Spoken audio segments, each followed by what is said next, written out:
my podcast on real relationships. My name is Sophie Passon, and I am a relationship expert, international speaker, and best-selling author of the book, Your Other Half.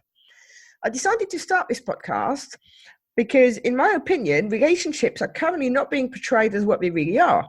Whether you're watching the news, on TV, social media, the perception given to people is wrong.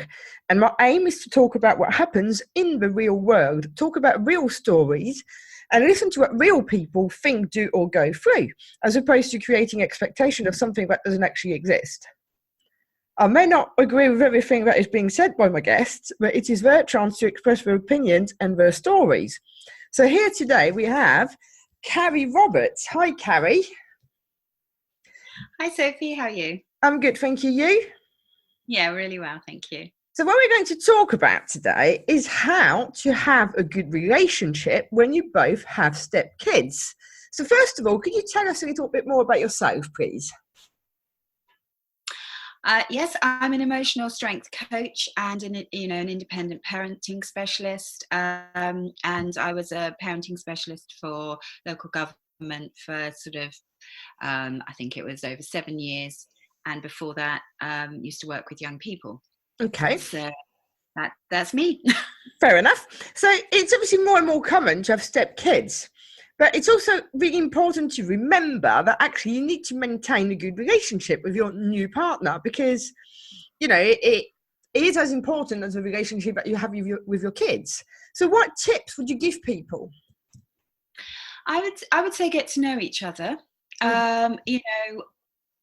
Have conversations, around the children. Take time for each other. Mm-hmm. Still have that sort of time where you are away from the children, if possible. I mean, and this is ideally, doing things together, just together. I know what you're saying. Sometimes it's not feasible because all the kids are going to be in the same house or whatever. But at the same time, you can take time out in an evening. Yes, absolutely. We do get very caught up with, being busy, busy. For the sake of being busy sometimes too. Absolutely. But it's sometimes saying, okay, do you know what? Tonight we're going to just leave everything that still needs to be done. I.e., I don't know, doing the ironing or washing up or whatever. And we're just going to sit down together and we're just going to talk. What I find most with people is they just want to be heard. Yeah, so if you're in a relationship, if you're in a relationship and you built this story around, oh, well, I told my partner I've had a really difficult day and they went, yeah. Oh, well, why are you doing so much? Why don't you stop doing this? They don't feel heard. Most people just want to go, oh, yeah, it does sound like you've had a rubbish day, or you sound like you've had a busy day. And I think it's remembering that, the attention is in the details. And a lot of relationships will fail because, they might still have the same sort of vision as a whole, but if you don't share the little details, that's how you start to not know someone anymore. Yeah. And we forget that, we all have different ways. I mean, there's the love language, if you think about that, I know that someone saying, I love you, and and then saying, actually, I'm going to wash up tonight, that acts of service and the verbalization, that's how I think, oh yeah, that person cares. Other people might be they buy a little gift. And it's not about changing who you are, it's about understanding that person, their love language is acts of service, so they like you to do something for them. I can remember someone saying when they first met their partner, and they had this massive row, absolutely massive, and they were really, really upset about it. And then they were upset because their partner wasn't doing anything to show that they loved them. They hadn't been together that long. And when she actually said to him, well, I don't feel loved, you don't show me. He said, well, I wash your car for you. I was just about to say, do you want to explain a bit more about the love languages for people who don't know what that is? Yeah, the love language is actually looking at how people feel valued and loved. So it can be acts of service, it can be and I'm going to use it, so it can be doing something for someone. I tend to use quite simplistic sort of summaries. It can be doing something for someone, it can be buying them gifts, it can be saying it. What's the other one? Just trying to think. It escapes me as well, to be honest. Or showing it. So it's about, sometimes people, it's like saying I love you, and meaning like I love you, but the other person thinking, well, you can say it, but you're not showing me. You're not actually I know what it was physical.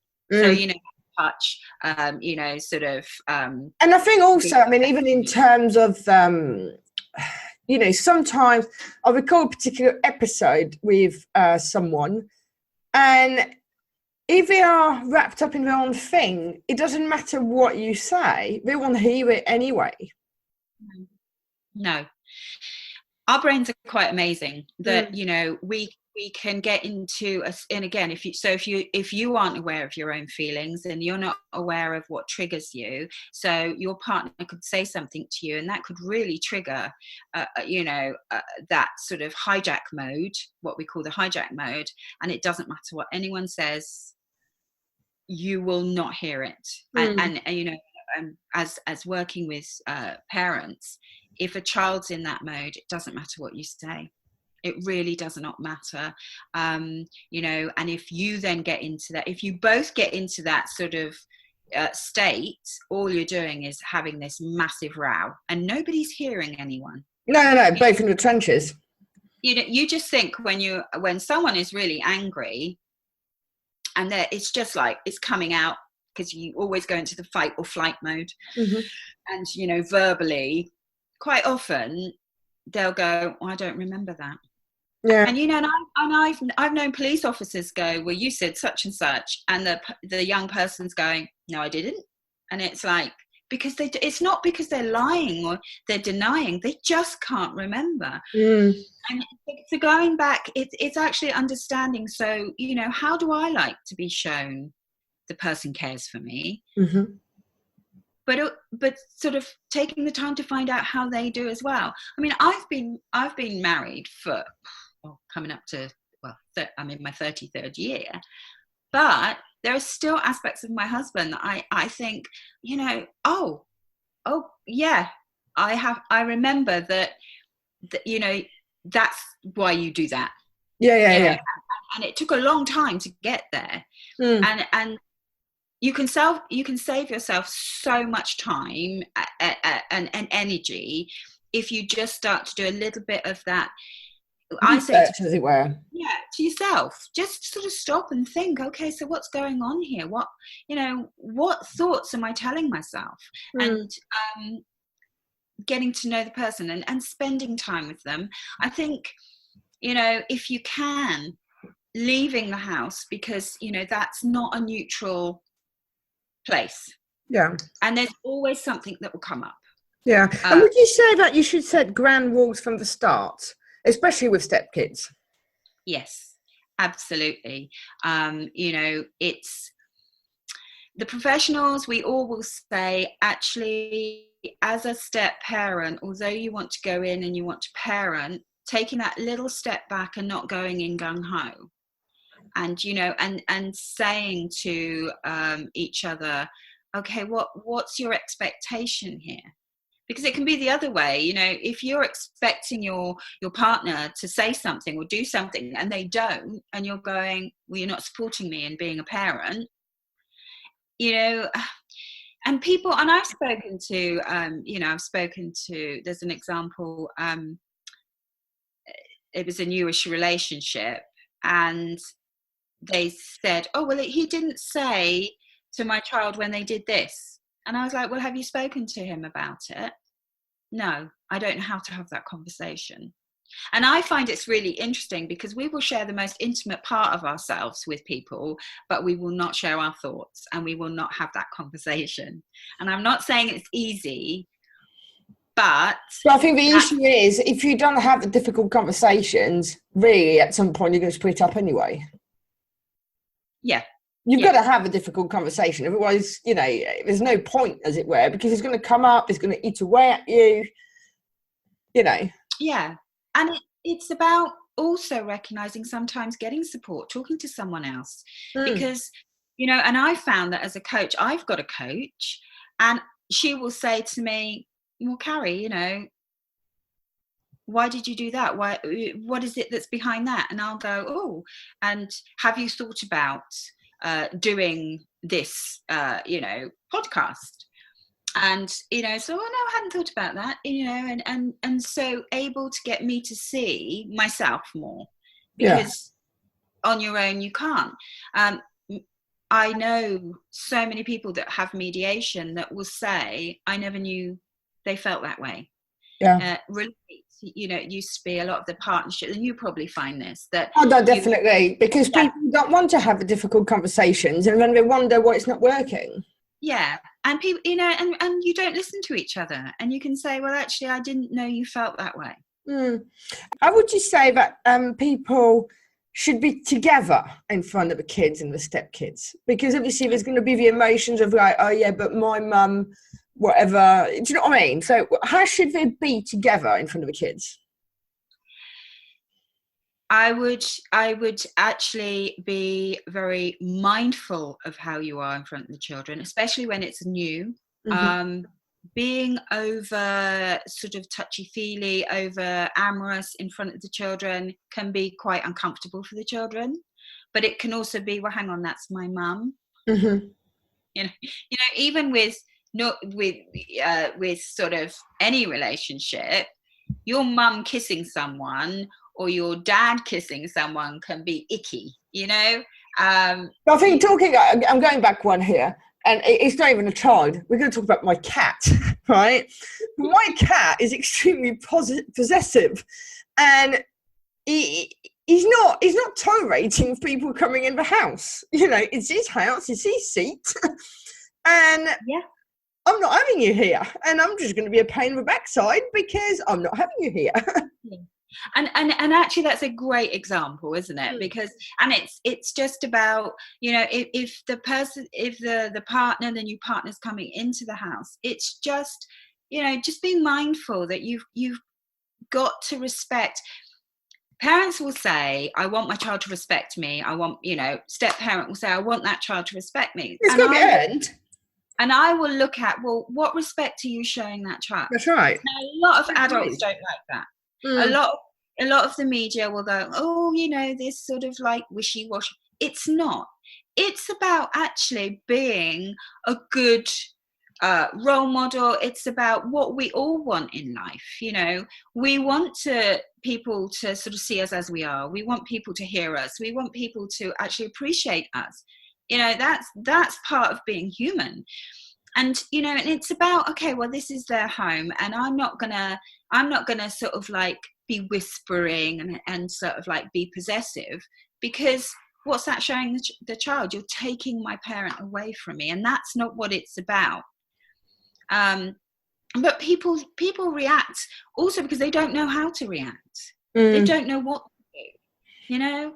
And it's about maybe just doing fun things together in the beginning, that you have that time, that intimate time or time together, and then when you are with the children, you're doing something fun. Yeah, and I think it's important as well, because you need to create memories. If it's just a routine of watching TV or whatever, you know, it's not going to work, so to speak. You need to create these memories. You need to create times where you are enjoying yourself with that new person, because otherwise, what's the point, really? Yeah. And, you know, if you're going into a relationship with someone who's got children, it's also about understanding, you know, the child's development.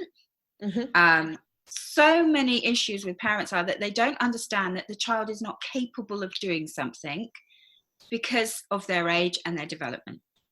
So if you're saying to a child under the age of 5, well, just sort of don't feel that way, or regulate, or why aren't you doing this? If you haven't been building that up since they were a baby, children under 5, to regulate their emotions on a development side is just near on impossible. They feel. If they feel something, it shows. And over 5, it can be looking at, actually there's a distress here. So if they are having this major meltdown, and some people don't like that word, but that's the only way you can describe a real sort of like out and out tantrum. There's distress there. And if you don't understand that, you can take it personally. And we will take it as parents very personally when it's not necessarily about us. And I think, it's a fair point you make in terms of like the emotional side, be it for the child or the parents. If you're falling in love with somebody, you're completely all over the place for the first few months. Your emotions out of kids, you're whatever. The child is like, let's not even go there, the teenagers, because then we've got hormones to add to the mix. And then there's that one thing which is called perception, which none of us can really control. It's just what people think of us, regardless of what we do to a degree. Yeah, absolutely. Absolutely. And I took, and it gets boring because I just say communication, but that's why it's so important. That's why it's so important. It's also being aware that it's not just you going into a relationship. It's not, the impact, the effect it has, it ripples down, and children will know if the parent's upset. And if there's not that communication, if you haven't built that relationship, if you've just, thought, okay, well, we're going to live together and, and the children would just have to put up with it, it's going to be difficult. And there are some amazing relationships, and it's not necessarily, we spoke in the last podcast about the myth of, there are, and I think as a step parent, choosing to parent other children is amazing. My daughter-in-law is a step parent to my eldest granddaughter. And I think the biggest compliment is when people go, oh, I didn't realise you weren't her mum. But I think the other thing to bear in mind, at the moment, we are talking about youngish kids or just kids under 18. But, when you are a bit older and you enter a relationship, there are going to be older kids who may have struggled with the parents divorcing in the first place when they were little or teenagers or whatever. And they will resent you just the same, despite the fact that it was like, let's say, 10, 20 years ago and you've got nothing to do with it, but they just don't like it. I mean, I've seen it firsthand. With someone very close who really did not like his stepdad. And this was 30 years on, And I think we forget about that, don't we? Because when we talk, we do talk about smaller children, or we talk about teenagers, but as adults, and especially if, maybe there's been a death of a parent. So, so you've got that sense of loss. And it's really hard because you have to then ask yourself, where's that emotion coming from? And the work that you do has to start with you. Definitely. And it could be that you don't like the new partner. You just don't like them. And you become as we become adults, we become quite protective of our parents. And it's sort of, but it's about having some respect for them and thinking, okay, well, this is what they've chosen. They've chosen to have this relationship. Hopefully there's been, we talked about safeguarding stuff, and I can understand sometimes it might be, you feel like the parent might be coerced or controlled. But, let's talk about sort of like everyday stuff, and it could be maybe your mum or your dad sort of like come to you every weekend, or always been there to babysit your children, or always there to have lunch with you. And all of a sudden, they're not there. So you can feel a little bit resentful that they've been taken away from you. And, and adults find that really hard. Yeah. It's like, and also some adults also feel that they have control over their parents. And it's about, we talked about that respect. It's about respect both ways. And I know parents that have no contact with their children because of that. Yeah. And how could you manage when you both have kids, for instance, and they don't get on, or there's an obvious atmosphere, shall we say? I think it's really hard, you know, especially if you're living in a battleground. If both children are there full time, if you like, you know, it can be really hard. But sometimes it's easier because it's about, okay, well, this is our home and we're doing it this way, etc. Not having an expectation that they're going to be the best of buddies. You know, siblings aren't the best of buddies. They will fight like cat and dog, but will gang up if anyone then, you know, they feel threatened by anyone, they will then become, you know, the best sort of team together. And it's not I think it's not expecting it all to be beautiful sunny days and, you know, roses. And it's about knowing that there's going to be these times, you know. I'm not the most organized person, but having some form of organization around it. Understanding that you've got children that only come once a fortnight or once a week, you know, how are they feeling coming into an established home? You as an adult, you know, how do you feel going into an established home? Yeah. It takes a while for you to, you know, find where your place is. It takes a while for you to feel comfortable going and making yourself a drink. So, you know, for a child that's only there once a week or once a fortnight, it's having them feel welcome, but also realizing that for the children that are there all the time, someone's coming in. And if you don't spend time building that relationship, doing fun things together, do you know, one of the main things when I've talked to parents where things have just got completely, you know, at crisis point, if you like, and I will ask a question. So what do you do together that's fun? Oh, we haven't done anything for ages. You know, I know the weather's not great, but, you know, going for a walk, going for a picnic, doing something, you know, and if a child starts to feel that their parents being pulled away from them, or, you know, things like, well, how come they can do that, but I'm not allowed to do it? You know, understanding that you will have different rules and you will have different expectations. But like you said, you know, having a conversation around that, because expectations depend on the person. And, you know, and in some families, swearing's okay. In another family, it's not. No, you don't swear, you know. So it can be like, oh, very confusing if you haven't had that conversation with them, you know. And sorry, how do you handle it if you feel like your partner is treating your child unfairly? How do you keep that good relationship when that happens? I think it's about saying, not in front of the child. Although, you know, there are times where, you know, your child needs to feel that someone's got their back. Yeah. If it's really not fair, but doing it in a way that you're not undermining that person. Yeah. So not saying, look, you're being really unfair, so no, actually don't listen to them, go and do what you were doing. But actually say things like, oh, I feel that that's unfair, you know, because, and give the because, and, you know, and just sort of being able to do it there and then, or waiting and having that conversation, said, look, you know, earlier on, you told them that they couldn't, I don't know, play on do their whatever, yeah, whatever.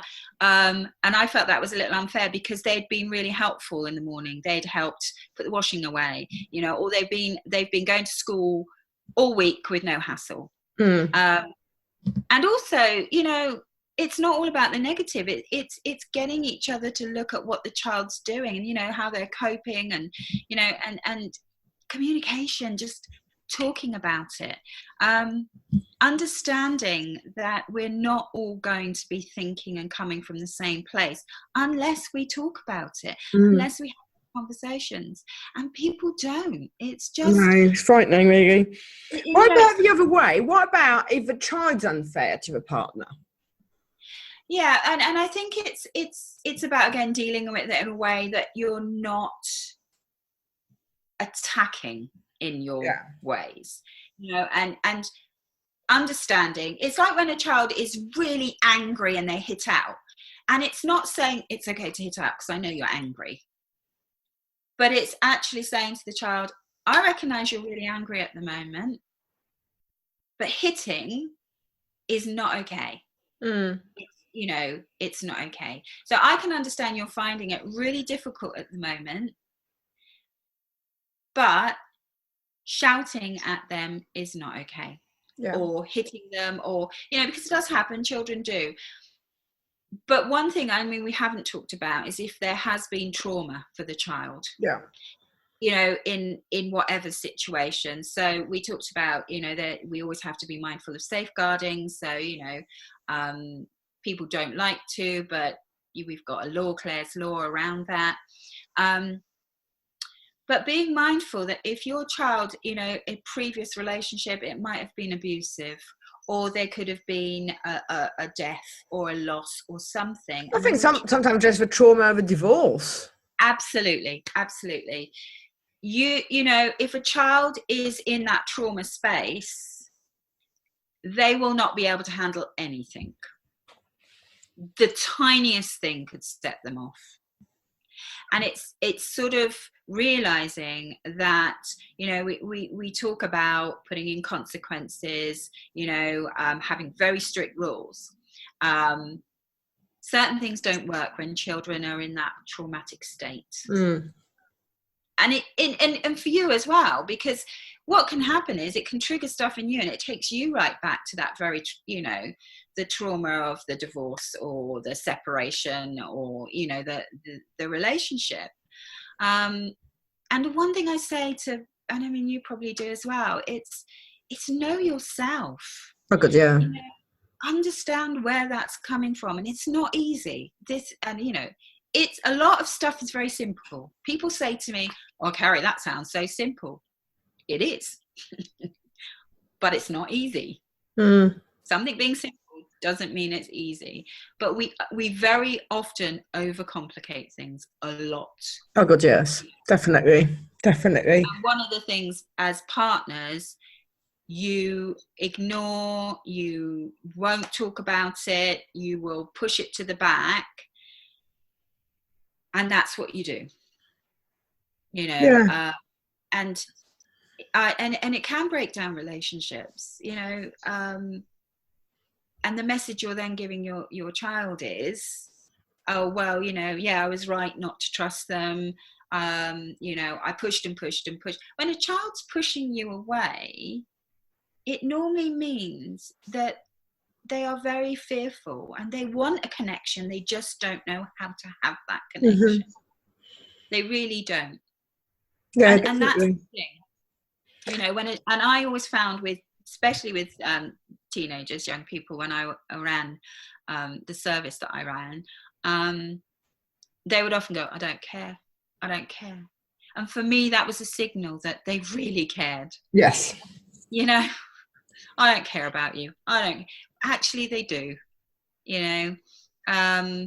And it can be a very confusing place for everybody. And when there's confusion like that and nobody knows what to say, or there's been no conversation around it, that's when it becomes difficult. Yeah, no, definitely. Well, Kerry, thank you so much. You're welcome. Thank you. We're getting towards the end of our time, unfortunately. I know it's a massive subject and we could talk about it forever. Absolutely. So thank you for your time. And to everybody else, if you enjoyed the show, then please subscribe, leave us a review, but more importantly, come back for the next episode. Thank you.